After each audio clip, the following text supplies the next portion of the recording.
hoarding snacks. What it do, snackers and snackettes and snack X's? It's your boy Gage. Sin is in the building. What's happening? Jokes is in the building. Yo.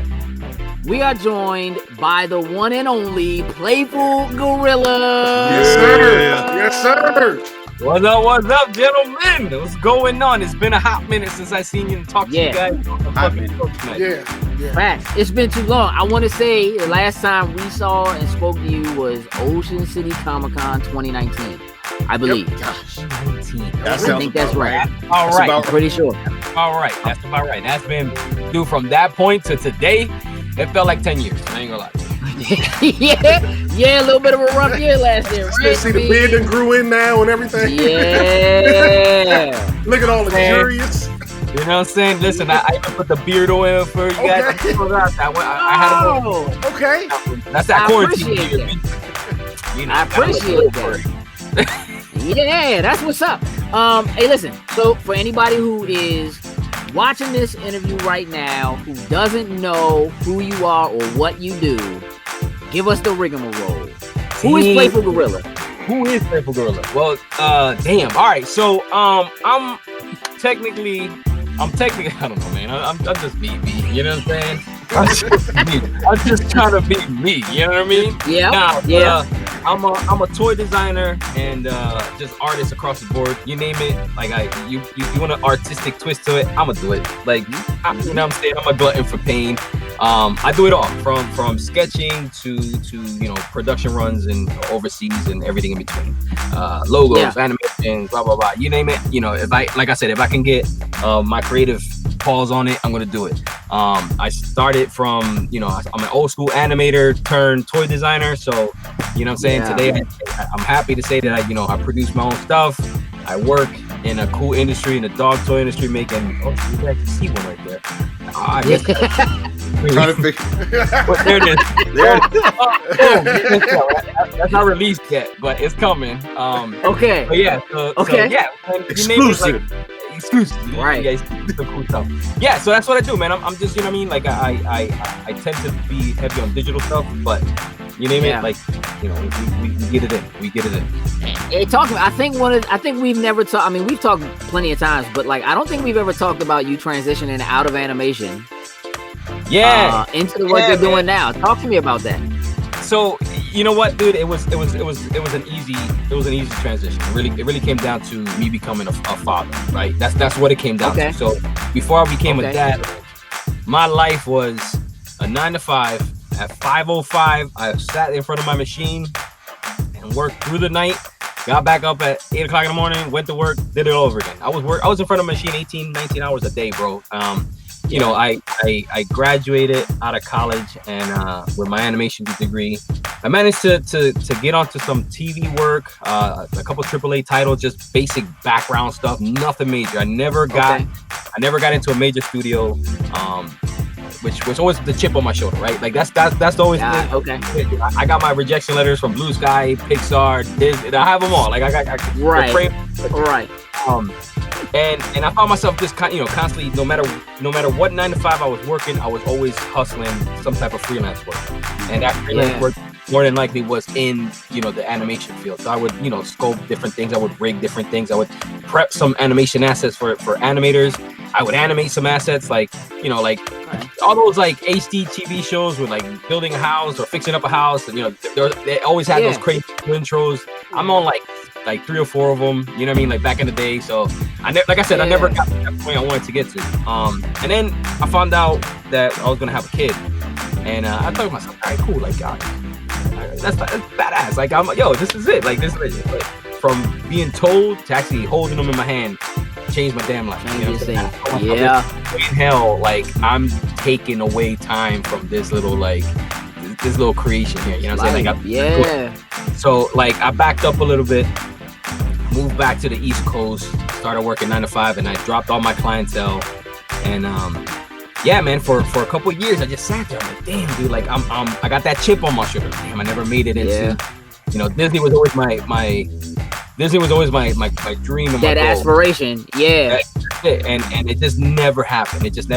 And so I'm sitting here with all this skill set, right? The skill set that now I'm not using at at all. Like At all. at Yeah. all. It was the weirdest thing. I was doing multimedia design, so I was designing logos, graphics, and Wii games, and all kinds of weird things for this pharmaceutical company.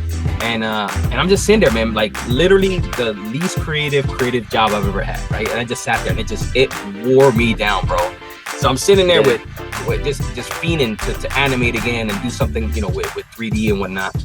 And one of my buddies that I work with out in California, while I was in Philly, hit me up. He's like, yo, man, I got these tickets to go to a Maya users meeting group, right? So it's basically Maya. It's the program I use. The sculpting program, yeah. It's 3D sculpting program. Yeah, this industry standard is like this. What I learned is what's under my belt. So I go up there, and it's Blue Sky, bastard that told me hell no. Yeah. That. They're up there, and it was around the time of like Rio, the bird movie or whatever. Oh, yeah. Okay. So they were the riggers, the guys that actually make the skeletons actually make the 3D models move, and they were showing you how it worked and how do you take a bird and how they figured out how to make it, more human-like. So, and I'm just sitting there like, damn, I missed this. Like, this is so crazy. So it's basically me on the outside of the window looking in, just drooling, right? Like, oh man. Like it was such a reinvigorating feeling. So I'm sitting there, I'm like, cool. They break for lunch. We go back, and there's this dude named Steve Tukowski. Shout out to Steve. This man. What up, Steve? Yo, that's the pleasure right there.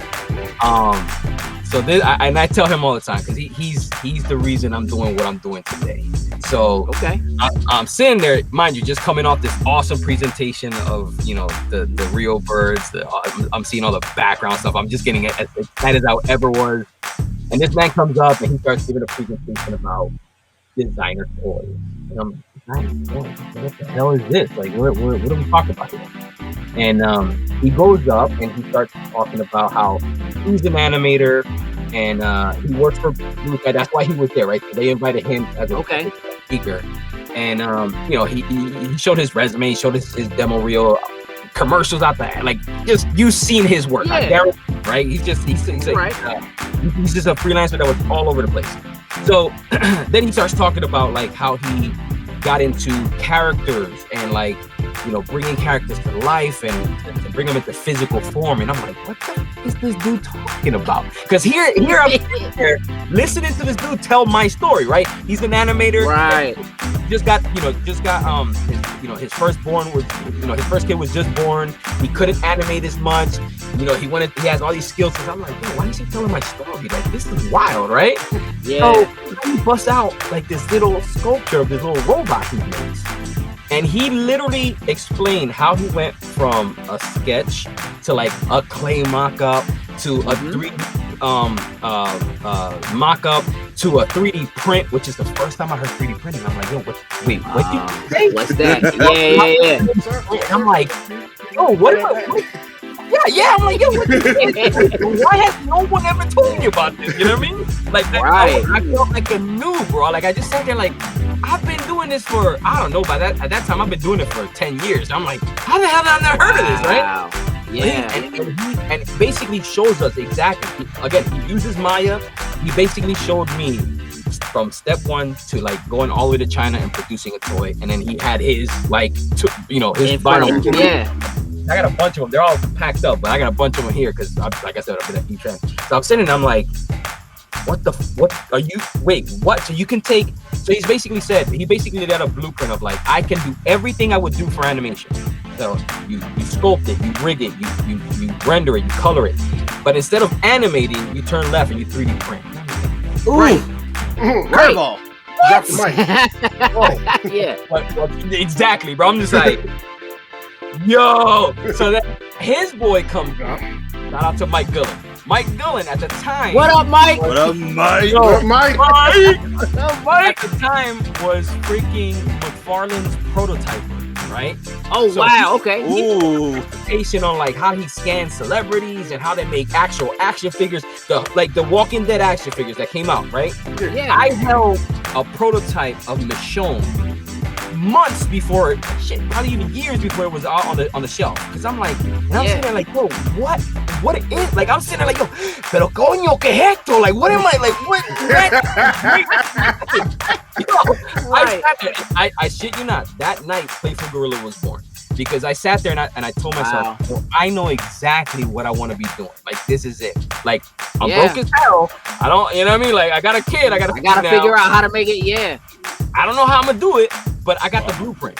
Like Steve showed me exactly the way. And yeah, man, I sat there. I ran up to him right after the joint. Right, I'm like that. Yo, hey man, how you doing? How you doing? He's like, you know, and I introduced myself. I told him, I was like, yo, man, you completely blew my mind like out of this planet, bro. Like I'm in shock as to I didn't know this was possible. And he sat there. He said, yo, well, what's your Twitter? We'll link up. And I'm like, what's Twitter? What? No. I was like, I said, man, I was out of the loop. I was just like, wait, what? Oh man, bro! That night I set up my Twitter. That night, like 2 days later, I had an Instagram. A couple of days after that, I had a Facebook. Like, it was the defining moment of like how I transitioned from being an animator to being a toy designer. And it wow! I tell you, it completely changed my life, bro. Like, look at the shit I surround myself with. Yeah. Come on, fam. Like, this is it. And when you guys met me, all right. So my plan was, all right, well, I don't have the cash, right? I can't come up with 20 grand to drop on a fucking figure. It's not happening. So how can I? Say, how do you end up at shows? Like, how did you end up at Comic-Con? Man, you know, you gotta hustle. Like my mentality has always been, as long as you work hard and you squeeze out every single second of the day that you can to chase a dream, then whatever comes your way, whatever opportunity pops up in front of you, you better take it. And for me, it was these cons. Like at first, you know, shout out to my sister Amy. Amy knows. I did a what up, Amy? What up, Amy? Doing today, right? my first show was a food truck event. I was in a parking lot surrounded by food trucks, and I was one of like 3 vendors. Bro, I went ham. I was like, yo, I'm gonna do some original artwork. I'm gonna like lay out menus, like because you know it's a food event. So like it's a menu that you can pick. Yeah. Man, I sold 1 sticker for $1 in 6 hours. I was like, what the hell am I doing? Ridiculous. But here was an early lesson that I got learned that day, that I was taught that day. The dude that ran that event came up to me. He's like, yo, this is phenomenal. He's like, how are you? You must be selling out of stuff. And I'm sitting there like, yeah, nah. Like, at that point, I said, I haven't sold anything. He was the one that bought the $1 sticker. No, really? Here's the crazy part. Here's the freaking nutty part. He goes, yo, I have a family style event happening in about 2 weeks. He's like, don't worry about paying anything. Just come on, bring all your stuff. He goes, I'm almost positive this isn't the right crowd for you, but that will be. And I'm like, all right, we'll do it again, whatever. You know what I'm saying? So my sister again, she was excited about it. My brother came in, he brought me a tent. We set up tables. He had like lasers and everything because it went all day and all night. So I'm sitting there, bro, I went from selling $1 to selling out everything I had. Even stuff out of sketchbook. Like I was wiped clean. Dude, I made like $2K that day. And I'm like, yo, son, what the hell did I just stumble into? Aha! Hey, that's what I said. I'm like, ha. Here it is. And from there, I was just like, yo, all right, cool. So then this is a way to get to where I need to get to, right? So here's a way that I can flip a sketch to some cash. I can take that sketch, take that cash, now make it into a sticker. All right, now take that sticker, flip it, turn it into a pin. Take that pin, now turn it into a resin figure. And that's how that's been my method for the last 5-6 years. The only problem is life is a son of a bitch. Because every time I was doing good, some other shit something came up. Look, and that's what I was going to ask you, like this last year being like what it was and how tough it was for everybody. Like how did you like what did you turn to like to get through it and find a way to get creative and all that kind of stuff, new ways for that. Remember I just told you that the universe has a fucking great way of kicking me in the balls all the time. Mm-hmm. So I think the best thing that could have happened to me, because again, I've been spending all that time. I mean, you guys saw the hustle. Like you saw what I brought. Yeah. It was epic. Mind you, like I went ham after I got laid off back to back. After I got laid off one after, I'm like, damn, I gotta make this happen. So then that became my only source of income. So there was no saving. There was no trying to like figure out how to get a production piece on. It was just like, I need to survive. Yeah. Right. Last February, March, right before COVID hit, right? I was gearing up. I had slowed down a bit. I had slowed down a bit because of the year before, man. Like I had started the 9 to 5. After like 4 years of being out of work, I started working again on something really dope. Then last February, I'm gearing up for the summer shows. My entire inventory got jacked, bro. Yeah. Remember that.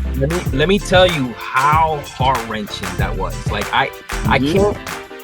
For the longest, that's been my crutch, right? If anything went wrong in the house or something blew up or something happened, I knew that weekend I was gonna make some dough and I can figure it out. And right. When that got taken away, bro, like my heart just, I'm like, yo, how am I gonna, I can't recover from this. There's no way in hell. Like, dude, when I tell you I had about, I don't know, man, 15 to 20K in inventory, just on. I'm talking about thousands of pins. I couldn't tell you how many stickers, 500 to 600 posters, custom toys, production toys, framed art supply. I mean, everything was gone. The only thing they left on the fucking lawn were my 2 like metal wall for the pins. I don't know if you guys remember that shit. That was the only thing left behind, bro. And I sat there and I'm like, Sin, I didn't know what to do, man. I really didn't. And the dopest part, what happened was, like a week or two later, we were in lockdown. So I was like, okay, cool. Right now, okay, even if I wanted to do shows, right, you couldn't even do that. Can't do that. Yo, let me tell you how much I gotta give a shout out to all my followers, bro. There was a point where I kind of just like, I panicked. The cops couldn't do anything. Nothing. It was gone. It was all gone. So I sat there and I'm like, yo, I don't know what to do. Like, I don't even have fucking art supplies to even start re-upping. Bro, out of the woodworks, everybody and their mama, bro. I got sent boxes. Like, it's half of this stuff that's back here are stuff that people donated to my cause. Like, yo, just take it, flip it, make the money, keep re-inventorized. And I sat there and I'm receiving all these kind of toys and things I could resell. And I'm like, man, what am I gonna do here? Like to get all my inventory back, I'm talking about 8-9K and just putting money into stuff that, you know what, is gonna sit there anyway, because I don't know when the shows are coming back. Right. So I had to make a really, really kind of crazy decision. And it's like, okay, the universe knows how to kick me in the nuts. But maybe on the flip side, the universe is trying to tell me something, right? Because remember, when I first started, all I wanted to do was get to my production piece. You know what I'm saying? Like, that's been the MO for Playful Gorilla since day one. So I said, okay, I can take that same money, and instead of getting inventory again, how about I reinvest it in myself, right? Let's turn on the different let's set up some production pieces. Let me talk to some bigger companies to see if there's any room for me to kind of slip in a little bit and do a couple pieces. And bro, when I did that, that's it. I mean, that it changed everything. So I sat back and I'm like, okay, the slate is clean. I have no inventory. I have no money. I'm starting from square one, except with obviously the giant help from the community, right? So I'm like, what do I want to do? What does Playful Gorilla want to do? What is Playful Gorilla? And that's when I said that. I was like, you know what? Nah, I'm not gonna re-up on inventory. I'm gonna put the shows to the side, right? Just for the time being. Because I'm gonna focus on what the next level is, right? And for me, again, it's going into production. So that's always been like my dream. Right. So I sat there and I made calls, called around, and sure enough, man, there were some people that were super receptive.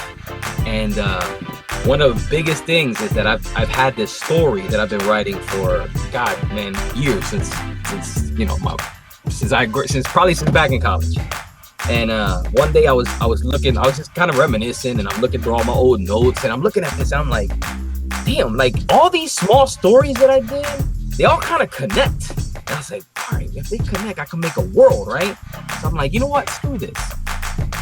The Primate Chronicles, Remember that, because that is what I'm working on right now. That's it. I'm building a world, and everything I do moving forward will tie back to my story, tie back to my original characters, tie back to my original IP.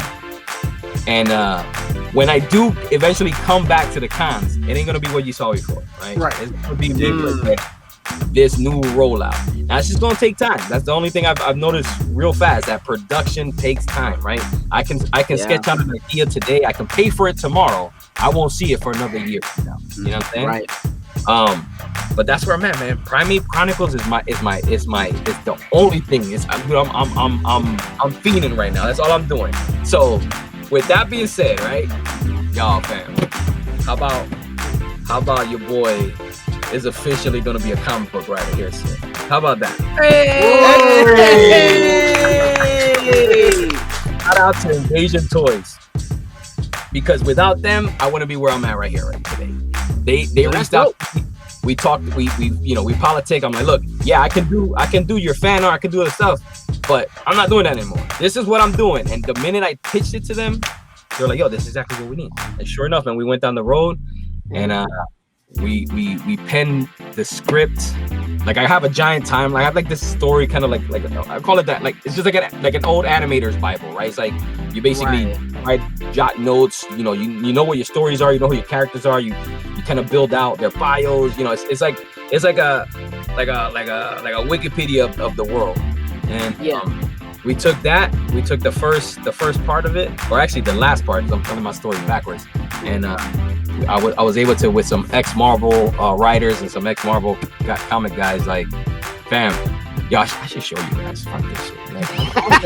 Hold up. While you brought up, I want to say shout out to you and your fans, like, for them to send you all that stuff when you were there. Like, that just shows the type of person you are, and people coming to your aid like that that's just beautiful. Humbling. There's love out here, man. There is absolute love. Like, when I told you I was gonna walk away from it all, bro. I'm like, look, I'm working 9 to 5. Listen, I'm not balling, but it'll pay the bills. Like, I need to bring bro. And again, man, I say this now without tearing up, but half the time I was balling like a baby. Like, man, like I lost it all, and I got nothing. No, that's real. I was. Man, even the comment, even shout out to fucking Ontario Comics. They saw the post and they sent me a stack, which I still have half of them, a stack of like blank covers. He's like, yo, do your thing, make some money, like whatever. Don't worry about us. Here's a stack. Go, you know what I mean? Like, I got 99% of my supplies back. Like, bro, I'm back in business. You know what I'm saying? Like, it's crazy as, you know. That is amazing. It was like an emotional roller coaster. Like, one day you're quitting, and then the next day it's like nobody back full force. Not a soul. You know what's crazy though? Is that you did quit, and you did something new. You taking it, you know what I mean? Like, sometimes you got to stop something to start something. And that's it's crazy, the things that will get put in front of you that push you, you know what I mean, to take that next step or to change something. You know what I mean? Like, we went through that same kind of thing, having to transition from being together and pre-recording stuff to doing, you know, live stuff and doing stuff like this, man. Like, we, you know, again, we talked earlier, we miss being able to be at cons and get that visceral, real guerrilla style. If I can use that, like, jumping in there and being at people's tables, and, you know what I mean, having that tactile paper and stuff like that in front of us, it's a different thing, man. And I love that you have that energy. You know what I mean? That, like, that you keep going, and that you have that insight, that foresight to say, you know what, I gotta take it and flip it and do something else with it. You know what I mean? And keep pushing. Right. Remember, I told you, once I had my first kid, that should change my life. When my second kid came around, everything I do is for them. It's like, if I quit, I'm just showing them the wrong path. Wrong thing. Right. You know what I'm saying? Like, and you guys have to understand exactly what the vibes were. Because remember, when it was all stolen, I still had an opportunity to come back. Then COVID hit, and it's just like, whoa, like, yo, even if I wanted, like, it's gone. Like, it's gone. You know what I'm saying? Yeah, it's not just double whammy. everybody. Yep, everybody, and that's when we started. Like, shout out to Bunny Mischief, because she was one of the first. Yo, Bunny, one of the first ones to hit me up early, and I remember going live once, just to break the norm for shit. And that shit turned into a fucking year-long show, bro. Like, it was cool. We went ham every Friday. We had mad people on. We were just arting and just bullshitting. It was fucking fun as hell. We ended up with a giant custom show at the end, which basically all the proceeds, because it started when she got a bunch of my homies to draw like sketches, and she did something called Pass the Sharpie. And what it was you showed a blank sketchbook. You drew something, you showed it, then you passed the Sharpie to the left, and then the next artist, it was like one of those TikTok videos. Yeah. And she tricked me because she made me fucking do it. So I'm drawing myself, and then when she revealed it was that every piece that was sold basically came back to me to fucking help me read. That's sweet. I was on live. I was balling like a baby. I ain't gonna do it. Yo. So that's how that show started. It was called the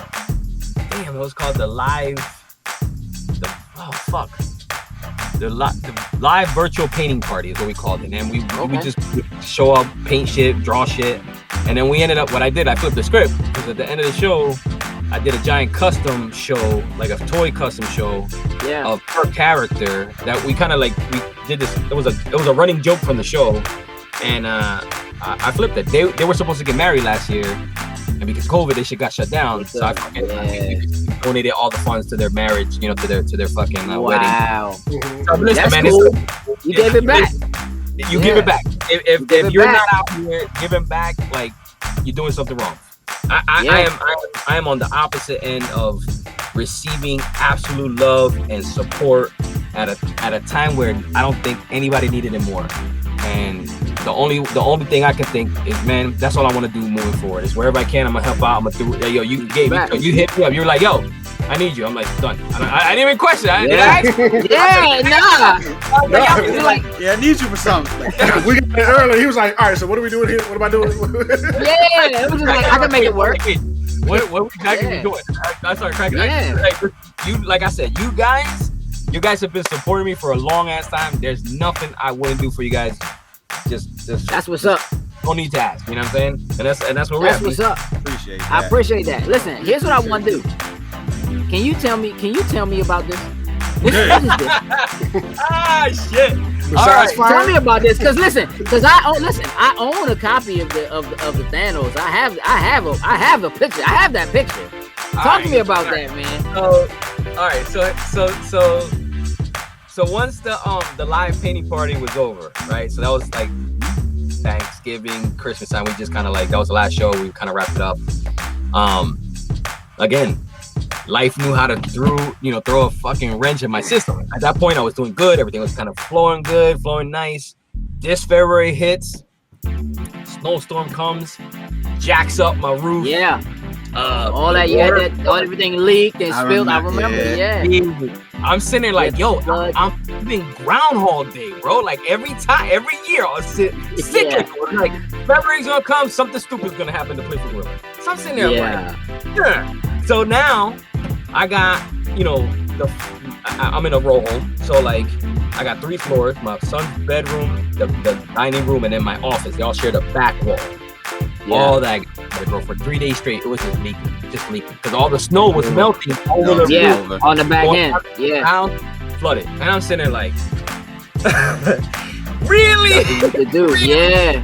You kidding? And I'm sitting there like, I'm coming off of like people helping me out, so I'm like, I'm not saying shit. I'm just gonna vent because I'm pissed. You know what I'm saying? Like, right.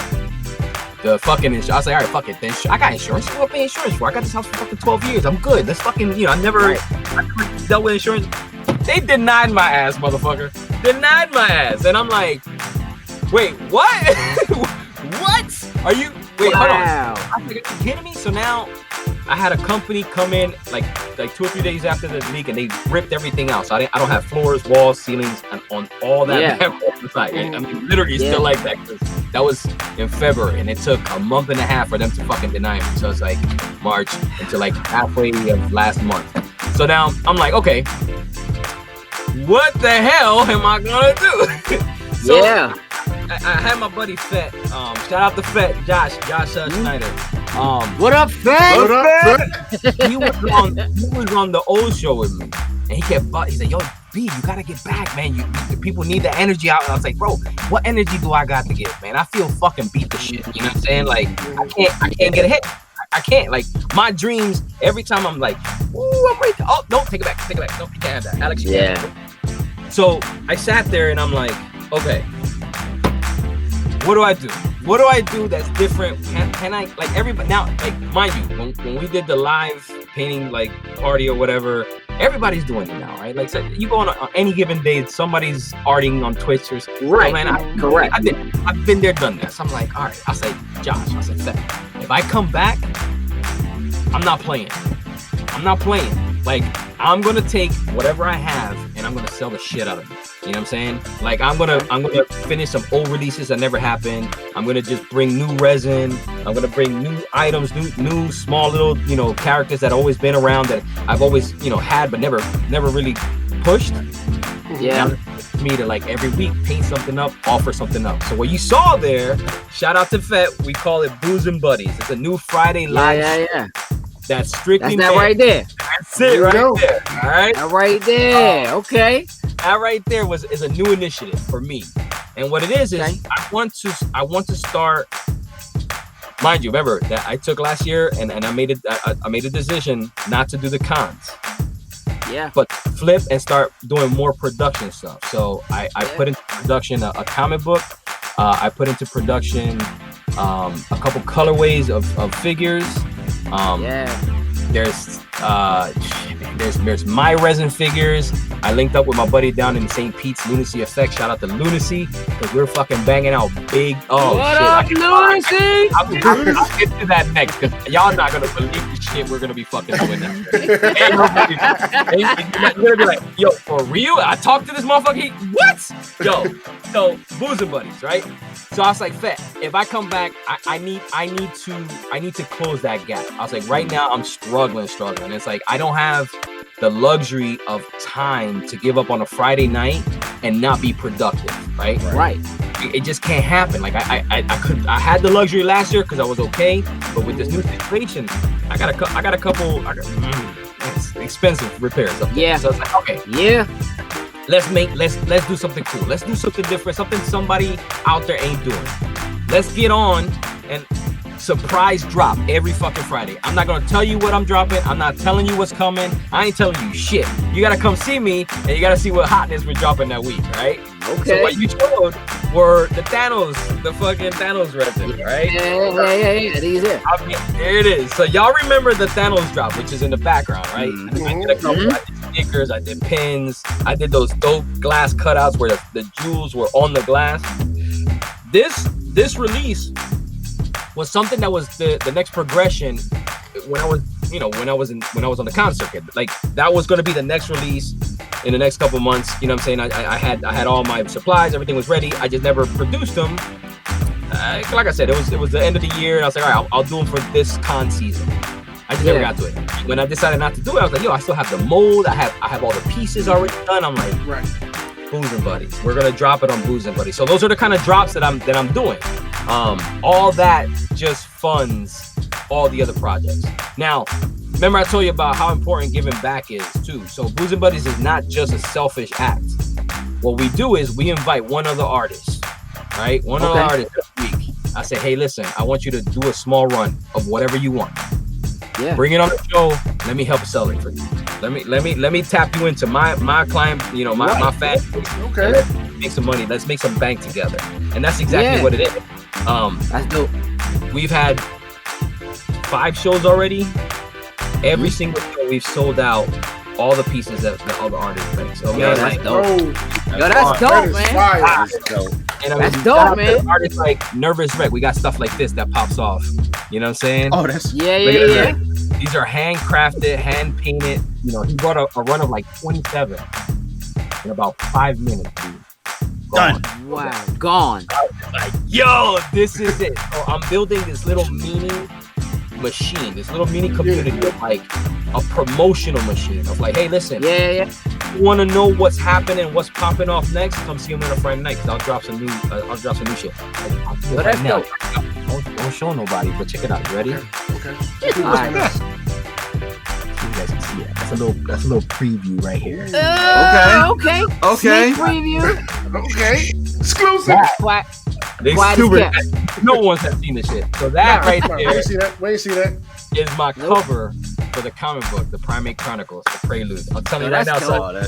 Shit's popping off, man. Shit is popping off. That's dope, man. That's dope. So listen. So how do people? So if somebody wants to catch the boozing buddies, what's that on your IG? What's the move? Right now it's real easy. Right now it's just straight my Instagram account. We go live at 9:30 on Friday nights. So Friday nights 9:30, catch me and Fett and a secret surprise guest, because you won't even know who's fucking popping off. Nah, that's our little like, you know, y'all really want to, you want to listen. This nervous wreck, because these artists that did this. When I tell you he dropped prices just to be on a show, just for the fuck of it, you're never gonna catch a piece out of his site at the price that they were selling that Friday night. When I tell you, I'm just like, wait, dude, I picked up like 2 of them. I ain't gonna lie to you. I'm like, hell yeah. That's the move. It is, man. It is.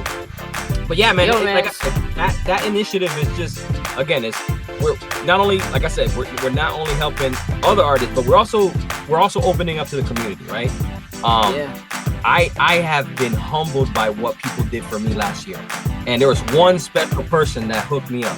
She hits me up and she goes, hey man, you need to come over here and you need to pick up a fucking box of toys that I have here. I'm like, yeah, I'm good. Like, come on, man. Like, I'm not a charity case. She goes, fuck you. You either take it or I'm going to fucking throw it away. And I'm like, so I go up there and I pick it up.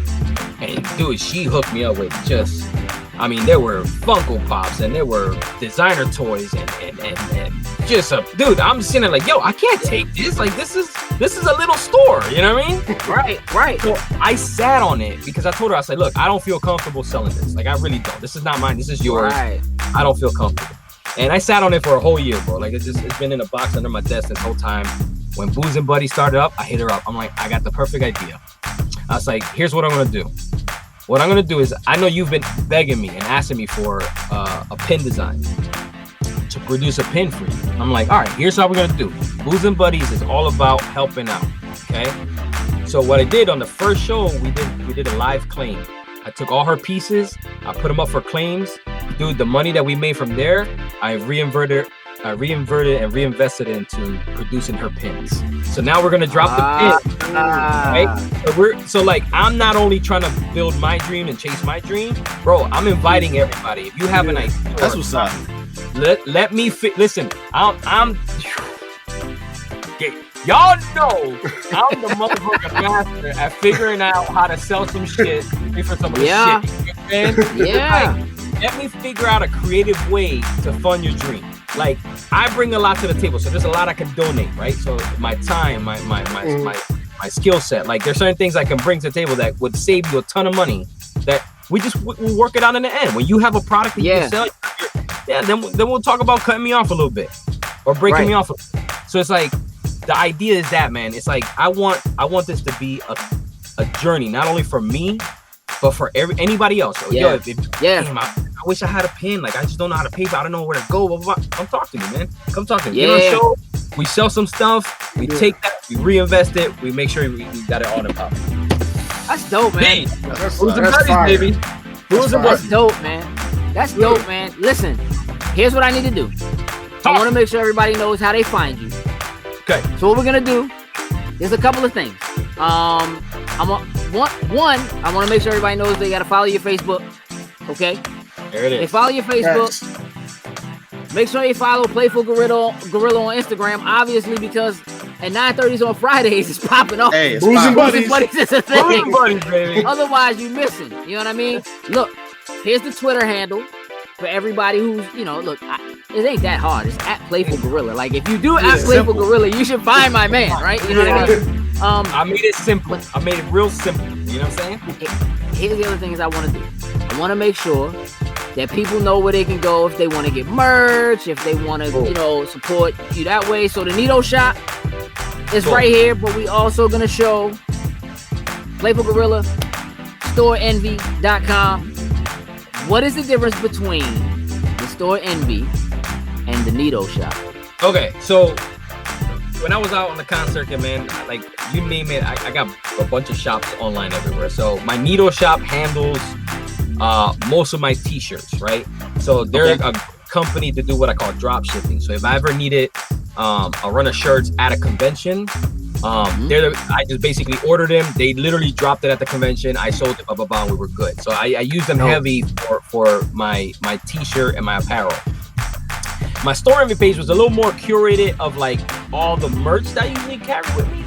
What you see there is basically the remnants of what basically either came to me after my inventory was stolen or shit that I just had laying around. So you have a couple patches left, you have pins on there, but that's where you would find most of the merch, custom toys, anything that I put out on the shows is kind of where the Store Envy kind of mimicked it a little bit. Moving forward, I'm consolidating everything. We're gonna go straight playfulgorilla.com at one point. It's not up and running, but hopefully by the time you guys see this, it should be up and running. Right. So that's the hope, and basically everything is gonna get filtered there. You want a t-shirt, you want a face mask, you want a sticker, you want a sketch, a cover, whatever you want. That'll be the spot to go to. So again, I'm in a major transition right now. Bear with me, but I got you guys for sure. It's all good. It's all good. Listen, that sounds like a thing. You know what I mean? When you guys are ready, you guys gotta come on. Is what I'm saying. You know what I'm saying? So like, we'll go on. If you ever have any like, I know you do a lot of Coño, what is that called? The when you raise money and shit. I know you guys do a lot of like extra life. Yeah.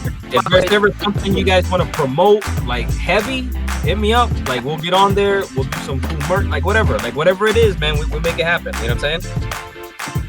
Sounds like a plan. Definitely. Yeah, man. We're gonna wrap this one up. And I appreciate you, man. I really do. 100%, thank bro. you for coming on, for taking the time. You know what I mean? I sincerely wish you all the best. We'll definitely be in contact with you for sure. Again, for all of y'all who are watching, make sure you follow this gentleman. There are big things coming. You want to be around when it happens. That's real deal. With that, shout out to Virtual Comic Con. Shout out to Virtual Comic Con. BCC. Yeah. What it do, snackers and snackers? Did you like what you just saw? Would you like to help us grow? Here's what you can do. Shoot over to patreon.com/loading snacks. And don't forget to like, share, and subscribe on your favorite platform of choice. Appreciate you.